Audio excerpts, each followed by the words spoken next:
Morning students, welcome to your accountancy lecture. Today we will start with the retirement and death of the partner.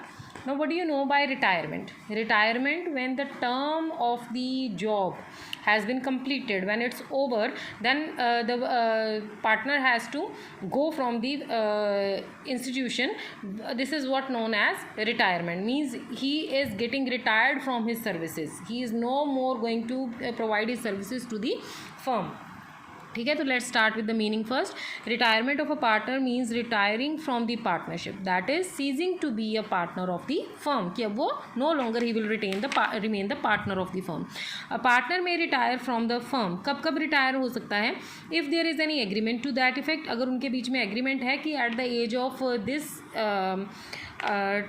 As the partner has to retire from the firm, then he has to retire.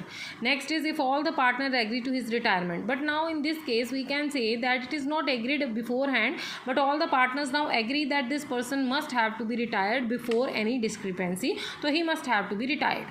Next is if the partner is at will, अगर वो अपनी इच्छा से चाहता है, then he has to give the written notice to the remaining partners for the decision that he wants to retire from the firm. ठीक है, so these are the cases in which the partner can retire. Now what is the liability of a retiring partner? Liability जो है retiring partner की, that will remain till he hasn't given any type of notice to the partners, तब तक वो liable रहेगा. A retiring partner remains liable for all the acts of the firm up to the date of his retirement. However retiring partner may be discharge from his liabilities by an agreement between himself, third party and the continuing partners. ठीक है, कि अगर वो agreement कर लेता है सबके साथ तब वो रिटायर हो सकता है ईजिली. नेक्स्ट है adjustment required on retirement of a partner. कौन कौन सी एडजस्टमेंट्स होती हैं राजे? न्यू प्रॉफिट शेयरिंग रेशियो, ये हम लोग एडमिशन के टाइम पे भी करते थे. ठीक है, कैलकुलेशन ऑफ गेनिंग रेशियो, वहाँ हम क्या फाइंड आउट करते थे? Sacrificing ratio, because old partners sacrifice करते हैं वहाँ पे, और यहाँ पे ओल्ड पार्टनर्स गेन करते हैं because a partner is going out of the organisation and his share will be taken by the old partners in gaining ratio. Clear, यही एक डिफरेंस है रिटायरिंग में और एडमिशन में, कि रिटायरिंग में हम लोग सेक्रीफाइसिंग रेशियो कैलकुलेट करते हैं और रिटायरमेंट में गेनिंग रेशियो कैलकुलेट करते हैं. नेक्स्ट हमारा केस होगा valuation and adjustment of goodwill. उसमें बहुत से केसेस करें हमने, 9 to 10 केसेस करे हैं. यहाँ पे सिर्फ एक ही तरह की ट्रीटमेंट दिखाई जाएगी. ठीक है, continuing to retiring partner. Next है हमारे पास revaluation of assets and reassessment of liabilities. ये सारा वही चीज़ है जो हमने पहले की है. रिजर्व एंड अनडिस्ट्रीब्यूटेड प्रॉफिट्स, ये चीज़ें भी वही हैं. I am not going to do it in detail. Computation of retiring partners interest and payment to the retiring partner. अब रिटायरिंग पार्टनर को जो पार्टनर्स कैपिटल अकाउंट है उसको कैसे एडजस्ट करना है वो हम सीखेंगे. ठीक है, तो first of all let's start with the new profit sharing ratio. New profit sharing ratio क्या होती है कि जब एक पुराना पार्टनर छोड़ के जाता है तो न्यू प्रॉफिट शेयरिंग रेशियो कैसे बनेगी? न्यू रेशियो, ठीक है, यहाँ पे न्यू एक पार्टनर जो है, suppose there are 3 partners, 1, 2 and 3. Third partner suppose he is retiring from the business. अब इसके शेयर का क्या होगा? अब इसका शेयर कौन लेगा?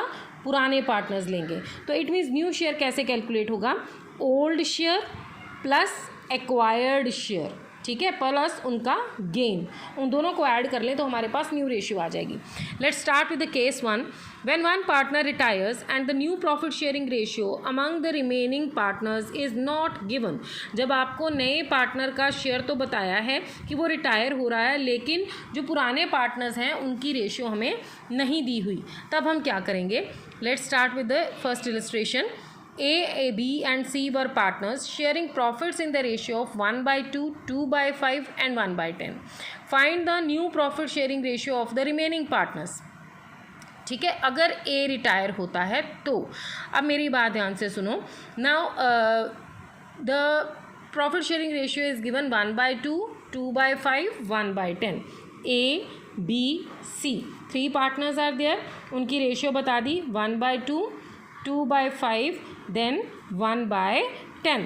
See this thing, the base is not clear, base is not same, so what we have to do? We have to make it equal. How?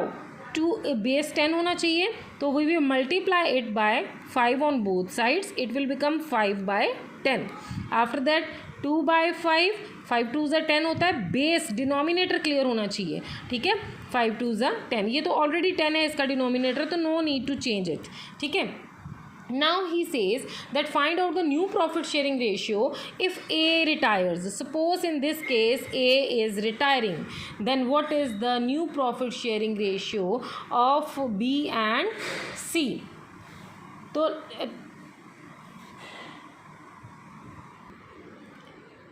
अगर A रिटायर होता है तो इनकी प्रॉफिट शेयरिंग इनकी जो प्रॉफिट शेयरिंग रेशियो है वो क्या बनी, 5:4:1. क्लियर. अब A रिटायर हुआ तो B और C की न्यू प्रॉफिट शेयरिंग रेशियो क्या हुई, B और C के बीच में जो बच गया 4:1. अगर सपोज B रिटायर होता है फिर A और C के बीच में क्या होगा, 5:1. ठीक है. सपोज अब C रिटायर हो रहा है तो A और B के बीच में कौन सी न्यू प्रॉफिट शेयरिंग रेशियो होगी, 5:4. तो इस तरह से हम लोगों ने ये सम सॉल्व करना है अगर आपको ओल्ड रेशियो के बारे में कुछ नहीं बताया है. नेक्स्ट केस है, if X, Y and Z are partners sharing profits in the ratio of 5:4:1. अब तो ये बता दी है. Find the new profit sharing ratio of the remaining partner if X retires. अगर X रिटायर होता है तो क्या रेशियो है, सिंपल. अब हमें ये बेस क्लियर करने की ज़रूरत नहीं है, अब बेस ऑलरेडी क्लियर है. अगर X रिटायर हो जाता है तो हमारे पास रेशियो आती है 4:1. Y रिटायर होता है तो हमारे पास आती है 5:1. Z रिटायर हो जाता है तो हमारे पास आती है 5:4. इस तरह से हमने न्यू प्रॉफिट शेयरिंग रेशियो निकालनी है. It's very easy to calculate. जो चला गया उसको छोड़ दो, बाकियों की सेम आ जाएगी, ठीक है. नेक्स्ट है हमारे पास केस 2.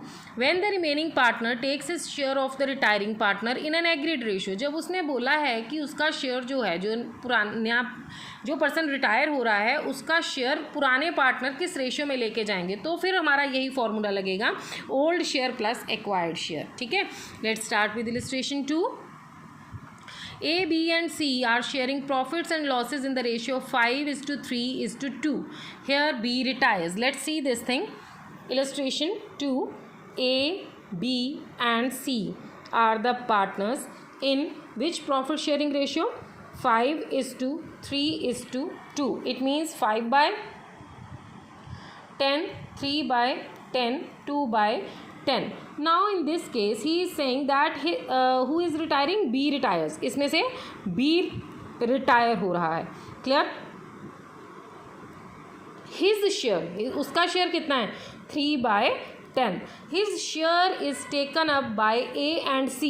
ये कौन ले जाएगा, A और C. In which ratio, 2:1. It means इसका 2/3 कौन ले गया, A, और 1/3 कौन ले गया, C. इट मीन्स 3/10 का 2/3 हिस्सा कौन ले गया, 2/10 A ले गया, और 3/10 का 1/3 कौन ले गया, C ले गया. इट मीन्स ये उनका गेन है. तो अब जब हम न्यू रेशियो निकालेंगे तो न्यू रेशियो में हमारे पास कौन से पार्टनर्स रह गए, A और C. फॉर्मूला क्या है हमारा, हमने किया था old share plus acquired ratio.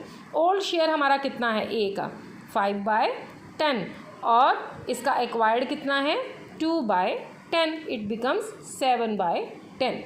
B का ओल्ड रेशियो कितनी है, इट्स 2/10. एक्वायर्ड कितनी है, 1/10. It becomes 3/10. So the new ratio between A and C will be 7:3. This is your answer.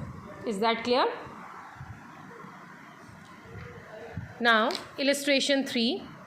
A, B and C are partners sharing profits in the ratio of 2:2:1. B retires. अब इसमें से ये B retire हो गया, 2/5, 2/5, 1/5. B retire हो गया and his share is taken by C. और इसका जो शेयर है वो पूरा का पूरा कौन ले गया, C ले गया. इट मीन्स A के शेयर में कोई चेंज नहीं आया, A का शेयर वही रह गया 2/5, और C का शेयर क्या हो गया, 1/5 प्लस 2/5. It means 3/5. तो रेशियो क्या हो गई इनकी, 2:3. क्लियर बेटा. इलस्ट्रेशन 4 देखते हैं. A and B, C are partners in a profit sharing ratio 1/2, 3/10, 1/5 respectively. Now what we have to do, base is not similar, तो हमें इनको सिमिलर करना पड़ेगा. क्लियर. नाउ B रिटायर्स हो जाएगा और उसका शेयर A और C किस रेशियो में ले जाएंगे, 2:1. Thereafter D is admitted. उसके बाद एक नया पार्टनर आ गया D. 1/4 शेयर ऑफ प्रॉफिट लेके आया, half of which was given bye A. Half A ने उसको दिया और remaining share was taken equally from A and C. Calculate profit sharing ratio after D's admission. Now let's start this illustration very carefully. Students, illustration 4 we are doing right now. There are three partners A, B and C.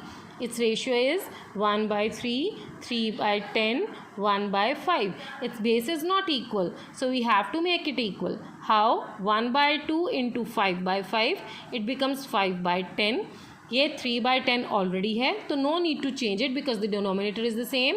1 by 5 into 2 by 2, it becomes 2 by 10. Now the ratio is 5 is to 3 is to 2. It means 5 by 10, 3 by 10, 2 by 10.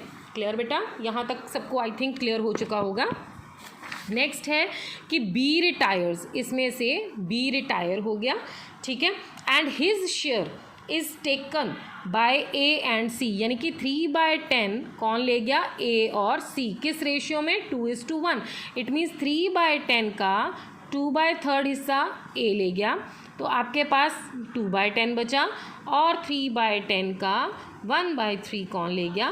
सी ले गया. तो हमारे पास कितना, वो कितना ले गया? 1 by 10. ये एक्वायर्ड शेयर हो गया, ठीक है. अब अगर न्यू रेशियो निकालें तो हम कैसे करेंगे इसकी न्यू रेशियो? न्यू शेयर हमारे पास कैसे आया? ए और सी का. ओल्ड शेयर ए का था 5 by 10, उसमें इसने एक्वायर किया 2 by 10, इट बिकम्स 7 by 10. सी का ओल्ड शेयर था 1 by 5, इसने एक्वायर किया 1 by 10. नाउ हमें इसका एलसीएम लेना होगा. 5 2s are 10 प्लस 1, ये हो गया 3 by 10. इट मीन्स 7:3 इनकी रेशियो हो गई, न्यू रेशियो. इसके बाद रिटायर होने के बाद अब क्या हुआ? कहता इसके बाद एक नया पार्टनर एडमिट हुआ, यानी कि एडमिशन आ गई, ठीक है. डी एडमिट हो गया कितने शेयर से? 1/4 शेयर ऑफ प्रॉफिट से. इसका half of which was given by A. इसका हाफ किसने दिया?